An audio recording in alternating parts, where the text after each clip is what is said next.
It's been a while, guys. I have more scary stories, so prepare to be.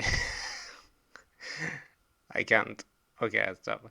Sup, everybody, I'm Toshio, and welcome back to my channel. Hope you all well. Tonight, we're gonna get scared. I have 5 horror stories and urban legends. So let's go. First story is about the the Hand of Glory. Uh, you, kind of legend coming from France or Northern Europe at least. So, a hand of glory, what is that? It is the dried and pickled hand of a hanged man, often the left one, or if they were hanged for murder, is the hand that did the deed that was used to kill, that is. The word comes from the French main de gloire, possibly a corruption of mandragore. This hand is filled with fat and transformed into a candle. So here's one story around this hand of glory. This is the story of William.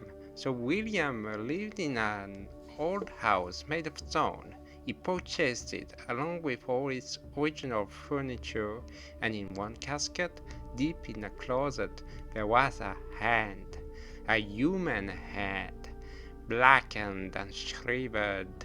Its rigid fingers were curved. The skin looked like burnt liver. Oh my! Between the fingers there was a yellowish substance which was congealed grease.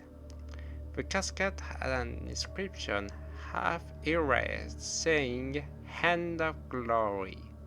William firstly took it as a macabre of curiosity, an object of superstition without consequence. Amusingly, he put it on the console table near his entrance as a grotesque relic. At midnight, though, the house got darker, despite the lamps on. William noticed then that the hand was not on the console anymore. He found it on the table of his living room. He was sure he didn't put it here. So he stayed still for a few moments as he was searching a sensible explanation.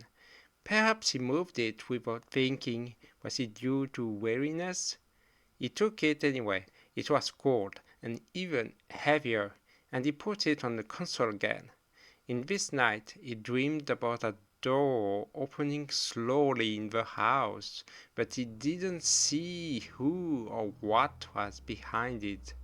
Next morning the hand was on the window of his bedroom. Its fingers seemed to be slightly spread out. William felt trouble and inspected the house. He checked the locks and closed its shutters, but there was no sign of intrusion. He put the object in the casket, and the casket in a locked drawer. When he went to sleep, he noticed a smell, the smell of warm fat. On his bedside table, the hand was standing. The casket on the floor was still locked. On the next night, the hand appeared elsewhere, on his chair before his bed, in the hallway, in the stairs. It always was next to him.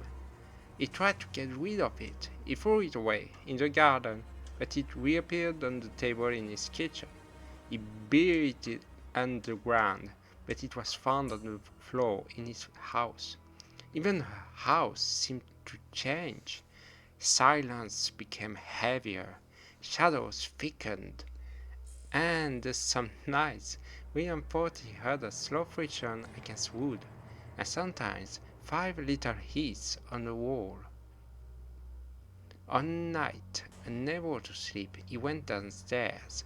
The house was fully dark, and yet a faint light was shaking at the end of the hallway. The hand of glory was on the floor. Between its fingers, the fat was burning, without any flame though, spreading a pale light. Their fingers were no more curved. They were slowly opening, as if they were awakened from a long slumber. William stayed still, and the light revealed another thing: wet traces on the floor. These traces were not of a walking man, but of a dragged corpse. They came from the entrance to the location of the hand.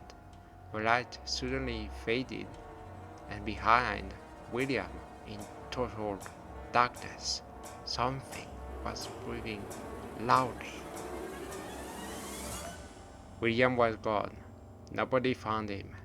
The house was sold years later, with its furniture intact. At the entrance of the console there was a casket, and inside, two burned hands, frozen in the same way. One was very ancient, the other far less. So, yeah, what do you think about that? So that was the first story.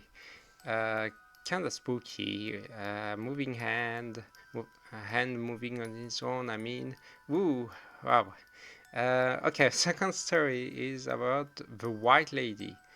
So I think you heard about that legend, that European legend. So this story is about Peter. After work in late evening, Peter was driving on his way home. He decided not to take the usual way because the traffic was exceptionally heavy, so he passed through smaller roads, crossing small towns and villages. Halfway between his workplace and his home, he was driving in a forest when he noticed the atmosphere was getting foggier and foggier. Peter was having a bad feeling, like a heavy sensation. At some point he noticed a white figure standing on the edge of the road. As he approached, he could perceive what it was: a pale-skinned lady, fully dressed in white, wearing a sinister gown. He could not see her face clearly though, as if it was blurry, or maybe the fog was playing tricks on him. He slowed down and braked gently, and then stopped at the woman's level. He lowered his window, saluted her, and asked her if she needed help. The woman answered, "To the village, please." Peter didn't want to leave her on her own, and in the middle of nowhere, that seemed rude. Besides, he was driving alone, so he had room for a passenger behind him. He replied with a smile, "Of course, get in." Before he asked which village she referred to, she opened one back door and seated right behind him. Peter asked the question he had in mind: "Which village do you want me to go?" He briefly looked back, but suddenly he had no reply from her. She was moving, not expressing anything. Peter felt uneasy with that sudden silence, yet he got back on the road. Meanwhile, the fog was getting thicker and thicker as he progressed. He often checked behind him because he felt like being alone. The woman staying quiet and standing still. Once in a while, he repeated the same question since he wanted to know where he had to go. But since the woman never answered, he assumed she meant the nearest village. He was close to it, and before he passed the entrance panel, suddenly the lady let out a shrieking scream. Peter started and nearly lost control of his car. He braked in time in a safe spot. He never heard such a loud screech. It sounded so otherworldly, nothing heard from the world of the living. Peter looked back, and to his surprise, there was no woman. He didn't hear the door opening, so she couldn't have escaped, and yet she did vanish. He got out of the car and looked around him. No sign of her, nothing. He was all alone. Peter was so shocked from that experience. He came back home safe and sound, but his night was agitated. He had nightmares about that white lady. Often in his dream, Often in his dreams, she caught him and made the same screech. It required days, even weeks, to get over that encounter. So, who was she? What was she? Sounds like the white lady, that urban legend about a white lady spirit appearing on the edge of the world. Her appearances very often are bad omen, for one seeing her might die soon. Oh wow, very scary that one. Now we moving on to three Japanese urban legends. So the first Japanese urban legend I'm going to tell you is akamanto. I think you heard about this. So akamanto is a Japanese urban legend about a mysterious spirit wearing a red cloak, haunting school toilets. It would appear before the users, more particularly the last stall of the girls' bathrooms. It is said that he once was a young boy, bullied because of his beauty. He would have been found dead in the toilet, so he'd want to avenge himself. Some versions, especially from the early 1900s during the Showa era, rather state that Akamanto is a vampire. Whatever he is, he manifests in the school toilets, either as a disembodied voice or under physical form. When the toilet, uh, sorry, when the person uses the bathroom, a voice asks them if they want a red paper or a blue paper. Either option leads to death, but not in the same way. Events are red. Akamanto then kills them in a violent way, covering his victim with their own blood. Events are blue, when Akamanto still kills them, but he chokes them. In some versions, he sucks their blood, but either way, the skin will get blue. You might think that you can cheat him by asking another color, but if you do so, if you try to cheat, then hands would appear out of nowhere and drag you down to hell. Though in some versions, answering yellow would lead to a gruesome outcome. Indeed, Kamanto would shove the victim's head into the toilet bowl they just used until they drown. The spirit has some weird humor. Well, so what's the solution? All you have to do is to purely ignore the spirit. Flee or reject both options by telling him, I don't need any. Sorry. The spirit might leave you alone. But would that work? In some versions, answering nothing, ignoring or rejecting his offer will still lead to death. So it seems there's no way out. Oh my. I don't want to encounter this spirit. No, no, no. Okay, now the fourth story is the Red Room, and is it is a first-person story. So here we go. I'm going to read it for you. I didn't really believe it. The Red Room was just an old internet story.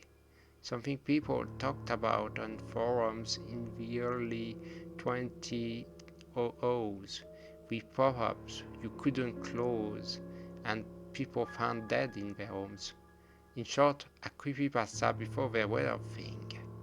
I hardly remembered it because a friend had told me about it in high school. One of those legends you forget until something reminds you of it.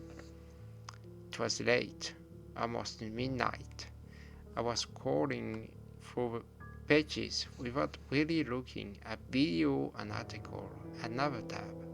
Then The window suddenly appeared, small, red, in the center of the screen, with a black line. Do you like? A sigh, a pop-up. Seriously, I closed it. It came back, at the same place, with the same color. Do you like? I closed it again. The third time, the sentence was complete. Do you like the red room? A shiver ran through me. It was stupid. I knew it was. But my brain had just made the connection to that old story. I tried to close the window. It multiplied. 2, then 4, then a dozen. All red. All with the same question. The screen turned completely red, then black. And a moment later, a list of names appeared. Dozens, maybe hundreds. I leaned toward the screen. The names scrolled slowly, like a very long file, and at the very bottom, I saw mine. I didn't dare turn around, because I knew what would happen next. In the legend, that's when people sense something behind them, something breathing, something waiting. I remained motionless, maybe for a minute, maybe for 10. Then I gathered my courage and turned my head. There was nothing there. Just my room, my desk, the lamp, the silence. I almost laughed. I looked at the screen again. It was all gone. No more pop-ups, no more lists, just my browser open to a blank page. I thought someone had played a prank on me. Some old script I found somewhere on the internet. So I shut down the computer and went to sleep. The next morning, I turned the screen back on. Everything seemed normal. I opened my emails, then my browsing history, and my downloads folder. Nothing, no trace. But before logging off, I noticed something. A text file I'd never seen before. A simple document. It had no date, no author, just a name. Red underscore room underscore list dot txt. I opened it. The list was very long. All the names were crossed out. All of them, except one. The last one. Mine. And right below it, a blank line. As if the list was waiting for someone else. Since that day, I've never seen the red window again.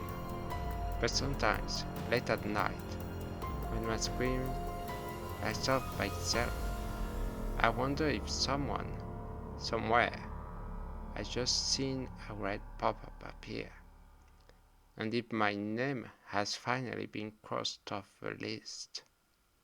Alright, that's the end of that story. Quite creepy. Yeah. Just let me know in the comments which one you prefer.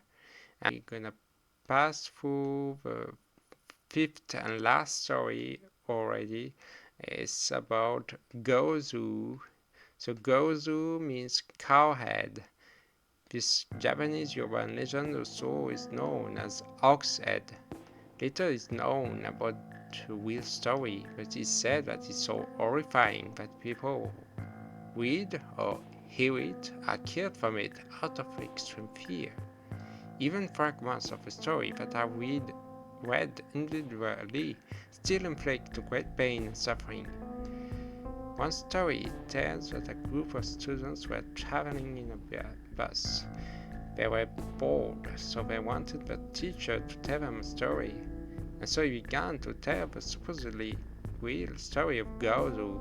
But after he uttered a few sentences, all they slowly screamed while covering their ears. But the teacher would not stop. He said that his eyes went blank, as if he was possessed. The boss eventually had an accident. Fortunately, none of them died. The most were injured, and mostly they went fully amnesiac. Apparently, Gozu might be an unpublished tale from Sakyogumatsu, but this is not confirmed. There's also a Ukrainian legend called Cowhead, telling the story of a woman getting lucky after greeting and feeding a disembodied cowhead. And a Japanese movie came out with the name Gozu, but neither of them are related to the urban legend at all. So where does it come from? No one can tell. But that's how it is regarding urban legends, right? And this is the end of this episode, sadly. Well, I hope these stories got you thrilled and entertained. If you want more, please let me know. I will gladly make more whenever I can. So yeah, take care everybody, and be careful about ghosts and spirits. So take care and bye bye.